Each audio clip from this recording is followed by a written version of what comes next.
Je suis assez perplexe avec celui-là. Bonjour tout le monde, il sera question dans ce vlog du film L'affaire Roman J, ou Roman J. Israel Esquire en version originale, réalisé par Dan Gilroy. L'histoire d'un avocat de Los Angeles qui était dans une boîte, dans un cabinet d'avocats, et son collègue meurt. Il est très malade, mais du coup il peut plus bosser dans le cabinet. Donc Roman doit aller bosser ailleurs. Il se retrouve à aller bosser pour une énorme boîte qu'il aime pas trop parce qu'il est plutôt du genre à vouloir rendre la justice pure et dure, peu importe qui est jugé, qu'il soit pauvre, riche, etc., etc. Et ça lui tient énormément à cœur. Donc il a du mal à s'y adapter. Et il va prendre une succession de mauvaises décisions qu'à la fin il va payer. Et voilà. Et il est un petit peu obsessionnel compulsif. Mais j'arrive pas à comprendre ce que ce film essaye de dire ou de faire ou de montrer ou quoi que ce soit. Enfin, c'est par le mec qui avait fait Nightcrawler avec Jake Gyllenhaal, qui était très étrange mais vachement intéressant, fascinant et pas mal du tout, et qui avait un message très sympa sur les médias et leur côté morbide et obsessionnel sur ce qu'il y a de plus sanglant et de plus monstrueux, et peu importe les règles à la limite, tant qu'on arrive à avoir les bonnes images. Un milieu dans lequel donc un sociopathe comme le héros qui était son héros arrivait parfaitement à évoluer. Là, pour le coup, c'est un petit peu le truc inverse, c'est-à-dire que c'est un mec qui est très marginal socialement et qui apparemment, du coup, ça l'empêche d'être en même temps que tout le monde. Le truc, c'est que du début à la fin du film, j'arrive pas à comprendre pourquoi les gens ont autant de mal avec lui, en fait. J'ai supposé pendant tout le début du film que c'était parce qu'il était noir, parce que jusque-là, tous les personnages qui refusaient de l'écouter, qui en avaient rien à foutre, ou qui s'en fichaient, étaient blancs. Des juges ou des trucs dans ce genre-là, et en fait non, il y a aussi des noirs qui l'écoutent pas et qui l'envoient chier, mais pour absolument que dalle. Genre il y a deux meufs dans une réunion, à un moment il vient juste faire un discours dans une réunion pour parler à des jeunes avocats et leur conseiller il fait des conseils en droit pour défendre des gens qui font de l'activisme, et il y a deux nanas qui sont dans un coin, il leur propose de s'asseoir, et d'un seul coup ça part en pourquoi tu voudrais qu'on s'assoie? On peut aussi tenir très bien debout, pauvre mec. Et il fait, ah bon, comment ça, pauvre mec, etc. Et t'as Nina qui répond, comment ça, pauvre mec, enculé, ou un truc dans ce genre-là. Mais qu'est-ce qui se passe? Pourquoi tout le monde est en train de gueuler là ensemble? J'ai jamais compris. À chaque fois qu'il y a une scène où les gens sont contre ce mec-là, tu comprends pas. Parce qu'à chaque fois, il fait les bonnes remarques, les bons trucs. Alors, dans les cours de justice, je peux comprendre, à la limite, mettre en avant le côté, la justice est mal rendue, les mecs si l'avocat est noir, donc du coup il l'écoute à peine, son client est portoricain, donc c'est aussi sans doute pour ça qu'il en a rien à foutre par rapport au défendant à l'accusation qui est blanche ou je sais pas trop quoi. Enfin, là je peux comprendre à la limite le discours qui est fait, mais pourquoi à l'extérieur il y a autant de gens qui ont du mal à le comprendre et qui ont autant de mal à agir avec lui? Et il a quelques trucs un peu obsessifs compulsifs, genre par exemple quand il rentre chez lui, qu'il y a des travaux à côté de chez lui, il va appeler 3 ou 4 fois pour porter plainte, etc. Mais enfin, en dehors de ça, il a quand même pas un truc si extraordinaire, quoi. Enfin, il a une mémoire photographique, apparemment, il se souvient parfaitement de tous les dossiers qu'il a traités, tous les trucs. C'est plutôt une qualité, je vois pas en quoi ça ferait peur aux gens, ou quoi que ce soit, ou ça les énerverait, ou ça les éloignerait, ou un truc. À la limite, il supporte mal sa hiérarchie. Mais pour moi, j'ai plus rangé ça dans le côté, il aime pas ce côté grande boîte, et ce côté, très pécunier, et très proche de l'argent, et très superficiel, etc. Et du coup, forcément, il s'en fout un petit peu de ces échelons, et il envoie un peu chier les trucs, mais c'est même pas ça, véritablement, qui pose problème au mec. Et il est tellement, justement, droit dans ses bottes et juste, etc., que t'arrives vraiment pas à comprendre comment il arrive à prendre les décisions qu'il prend. Enfin, je veux dire, il fait quelque chose de totalement illégal et de grave pour obtenir à peu près $100,000. Il a quand même encore un boulot, quoi. Il est quand même encore engagé quelque part, donc t'as pas l'impression que ce soit si catastrophique que ça pour lui d'avoir de l'argent et qu'il soit aux abois ou quoi que ce soit. Donc tu comprends pas pourquoi est-ce qu'il irait bafouer toutes ses convictions et tout ce pourquoi il se bat depuis des années pour 1 ou 2 semaines où ça se passe mal, ou un truc dans ce genre-là, parce que je crois que ça se passe vraiment peu de temps avant le film commence un petit peu. Le film commence avec un truc qui se passe après, et ensuite on revient au début, donc ça se dit quelques temps plus tôt, et je crois que c'était 3 semaines plus tôt, un truc dans ce genre-là, donc c'est quand même pas si ouf, quoi, de comme temps pour à ce point se retourner sur soi-même. Il dit une phrase à un moment où il dit rien ne peut rester pur dans ce bas monde, ou rien ne peut rester juste dans ce bas monde. Pourquoi? Enfin, qu'est-ce qui t'est arrivé vraiment de si monstrueux pour que, oui, il a perdu un proche et puis son cabinet d'avocat, d'accord, je veux bien, mais enfin, il était pas aux abois, quoi, il était pas vraiment à la dèche. Pourquoi est-ce qu'il aurait autant de mal à trouver un boulot? J'ai pas compris non plus. Enfin, le mec est justement dans l'ombre d'une boîte depuis le début et il a parfaitement géré toutes les affaires et c'est un super bon conseil, etc. Pourquoi est-ce qu'il n'arrive pas à trouver du boulot ailleurs? Parce qu'il présente un peu bizarrement. Enfin, c'est pas vraiment. Je comprends pas vraiment le truc en fait. Vraiment, j'ai du mal à comprendre ce que ce film essaye de me montrer ou de faire. Je trouve que pour un mec qui est obsessif compulsif, il l'est pas tant que ça. Pour un mec qui est ultra moral et religieux, il l'est pas tant que ça. Pour un mec qui revient sur ses décisions, il revient pas tant que ça dessus non plus. Enfin, je trouve que tout est mou et superficiel dans ce film et que c'est pas vraiment très intéressant et pas très développé, qu'il y a rien de fascinant à en prendre, quoi. Et que ça dit pas grand chose et les performances d'acteurs sont excellentes, ça c'est sûr. Mais pour ce qui est vendu au final, ça me paraît très surprenant, quoi. Et il y a beaucoup de choses du film qui sont très surprenants, notamment au niveau de la musique, par exemple. Il y a plein de moments où je comprends pas comment la musique du film est gérée. Genre, il y a des moments où il va se passer quelque chose d'un peu étonnant, mais t'as une musique ultra orchestrale et ultra dramatique qui débarque genre une bonne minute avant que le truc super étonnant débarque. Donc tu te dis, mais pourquoi il y a une musique comme ça qui est en train de démarrer, là ils sont en train de discuter tranquillement depuis tout à l'heure, qu'est-ce qui se passe? Et d'un seul coup tu vois, oh il y a un truc au sol, etc. Et là d'un seul coup la scène commence et elle mène nulle part non plus, quoi. Et c'est... enfin... Elle mène nulle part.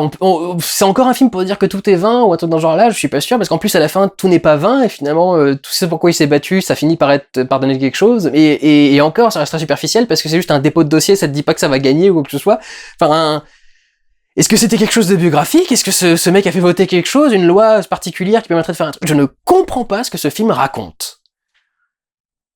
Et du coup, enfin, c'est compliqué de rester dedans aussi parce que tu vois le film avancer et tu fais mais ça va aller quelque chose à un moment ou à un autre, ça va essayer de raconter quelque chose parce que là je vois des trucs assez évidents qui me sont racontés mais c'est quand même pas ça ce que veut me dire le film.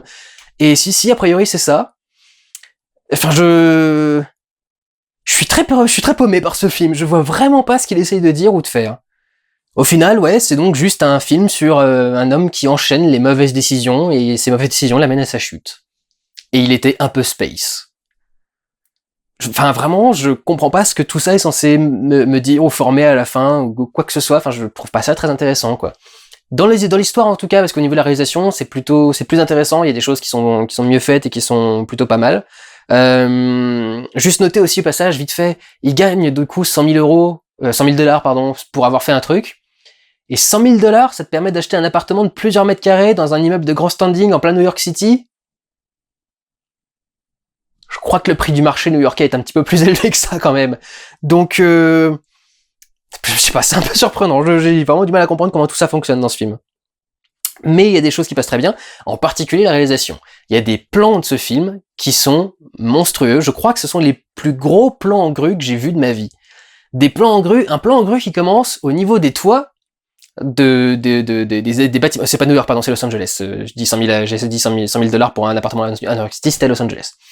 On est sur un panorama des toits de Los Angeles, vraiment au niveau du toit, quoi. Et donc la caméra est au sommet d'une grue, et la grue va descendre tout l'immeuble pour arriver ensuite au bas de l'immeuble et récupérer le mec qui vient faire un truc parce que c'est le moment où il fait quelque chose de mal. Et donc il y a quelque part ce jugement divin avec le plan qui commence au niveau du ciel et à filmer le ciel donc au niveau de Dieu entre guillemets, même si c'est juste les toits, hein, c'est pas les nuages, mais bon voilà, c'est le jugement divin et la caméra qui descend pour avoir le jugement qui arrive du ciel jusqu'au personnage qui est au milieu de ce truc.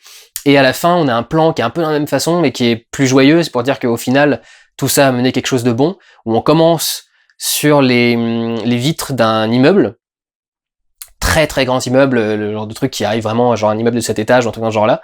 Et la caméra commence par ça, et elle descend ensuite pour arriver au niveau du sol, mais en même temps qu'elle descend, elle se focalise sur un personnage elle filme d'abord les fenêtres, ensuite elle va filmer le personnage, et une fois qu'elle a filmé le personnage sera le centre du cadre, et elle va constamment le garder au milieu du cadre. Donc on a au final un travelling rotatif en grue qui démarre de 300 et quelques mètres en hauteur depuis le truc d'un immeuble. Bon, pas 300 du coup, disons 100, d'un immeuble de 7 étages, on va dire, et qui descend ensuite pour faire un léger travelling rotatif sur un personnage. Littéralement, je crois que j'avais vu ça que dans des plans d'animation jusque-là. C'est tellement grand comme mouvement, ça va tellement loin, que vraiment c'est impressionnant, et ça doit être très compliqué à faire parce que pour qu'une caméra soit toujours stable en haut d'une grue énorme qui est en train de se pencher sur la droite pour faire un angle et un machin, il faut vraiment que le truc soit bien tenu et que ça soit bien stabilisé, que t'aies bien étudié ton plan, quoi. Donc c'est vraiment un plan qui demande vraiment une minutie particulière et un travail de technique très précis. Ça, effectivement, c'est très impressionnant dans le film, et c'était marquant. Et également tout un truc qui se passe au bord de la mer, où le personnage va aller se baigner, il va aller faire, pour la première fois quasi de sa vie, parce qu'il a presque jamais eu de vie privée et personnelle pour être entièrement voué à la justice, et il va donc se baigner pour la première fois, et t'as tout un tas de plans sur la mer qui sont très très beaux, très bien faits, très bien cadrés, avec des très belles couleurs, et ils ont réussi à tourner au moment où il y avait une très belle lumière. Donc par exemple, ils ont un plan qui est parfaitement zénital, qui regarde du ciel vers la mer, et on le voit juste lui qui est au milieu de cette énorme étendue d'eau qui est cadrée par le cadre, et il y a toutes les vagues qui arrivent, et le soleil est placé de telle façon, et l'angle de la caméra est de telle façon que le soleil va se réfléchir sur le dos des vagues, et donc on va avoir cette espèce la vague va être très marquée par les reflets de lumière très dorés et blancs qui arrivent au-dessus de lui, etc. Et ensuite on a des plans aussi très bien composés où genre la ligne d'horizon arrive là. Pardon, mon doigt va trop haut. Disons que la ligne d'horizon serait le haut de mon étagère, qui arrive donc genre à ça du cadre, et tout le reste c'est que de l'océan partout, et il y a juste ça de ciel tout au-dessus avec une petite bande.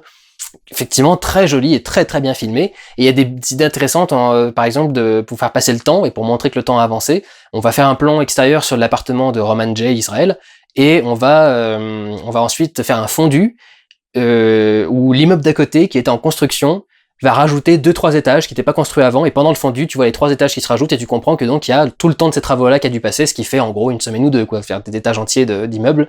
Ça fait un sacré bout de temps, peut-être des mois d'ailleurs, mais je sais pas, il me semble vraiment que c'est 3 semaines, la durée du récit. Donc voilà, c'est vrai qu'au niveau des plans, il y a des choses assez intéressantes, mais pas plus que ça, quoi. Il y a un petit truc qui est intéressant au niveau de réalisation sur Roman J. Esquire, c'est que sur Roman J, pardon, c'est que quand des fois il est un peu dans sa tête, et obsédé par ses propres idées, par ses propres trucs, et donc du coup il va entendre les choses de façon un peu étouffée avec de l'écho. C'est pas le truc le plus original non plus du monde, mais c'est effectivement un truc intéressant pour montrer que le personnage est assez détaché du monde qui l'entoure. Reste que ça va peut-être un petit peu trop loin. J'ai du mal à imaginer qu'il puisse être détaché à ce point-là alors qu'il est parfaitement fonctionnel et que enfin bon, bref. J'ai vraiment du mal à comprendre tout ce truc-là. Et c'est vrai t'as l'impression que c'est bizarre pour le plaisir d'être bizarre, en fait. Et tu comprends pas trop ce que c'est censé ajouter. Par exemple, le fameux Esquire, là, qui est à la fin, ça veut dire écuyer. Donc le mec qui s'appelle Roman J. Israel, il est avocat, et sur sa carte, c'est marqué écuyer. Parce je sais pas s'il se l'est donné à lui-même ou s'il l'a récupéré quelque part, mais il a le titre d'écuyer qu'il a obtenu quelque part, et il le met dans sa carte. Et tu fais, mais pourquoi? Pourquoi? Limite! Grosse métaphore par rapport à Don Quichotte, quoi. L'écuyer qui chasse des moulins à vent parce qu'il chasse la justice parfaite et honnête et honorable, et que cette justice-là n'existerait pas, peut-être. C'est ce qu'ils essaieraient de dire. Mais, enfin, je trouve pas que ce soit si bien marqué que ça non plus dans le film. Ce qui perd, par exemple, certains de ses clients, c'est pas du tout la justice, c'est au contraire le système de la rue, quoi, qui est autour. Donc tu vois pas quel est le problème. Enfin, tu vois les problèmes dénoncés par rapport à la justice, mais enfin, ça paraît pas être l'essentiel de ce film, ça paraît pas être le plus fascinant, le plus prenant, et ça te dit peu de choses sur le personnage de Roman J, quoi. C'est-à-dire que quand on l'a vu une fois, on a compris, quoi. Et quand on le revoit dans le film, c'est pas si marquant. Enfin, vraiment, je trouve ça incroyablement superficiel et assez vide, en fait. Donc, voilà. Sans dire que c'est un étron cinématographique, je vois pas qui j'enverrais voir un film comme ça, quoi. Vraiment, je sais pas à quel genre de public ça peut plaire. Donc voilà, bonne performance d'acteur, mais malheureusement au service d'une histoire qui n'a rien à proposer. Enfin, je trouve que c'est soit bateau, soit vide. Soit tellement bateau que c'en est vide, justement. Enfin, je sais pas. Il y a vraiment un truc qui me plaît pas avec ce film, et je ne vous conseille pas d'aller voir l'affaire Roman J. Prenez soin de vous, allez voir des films, ciao.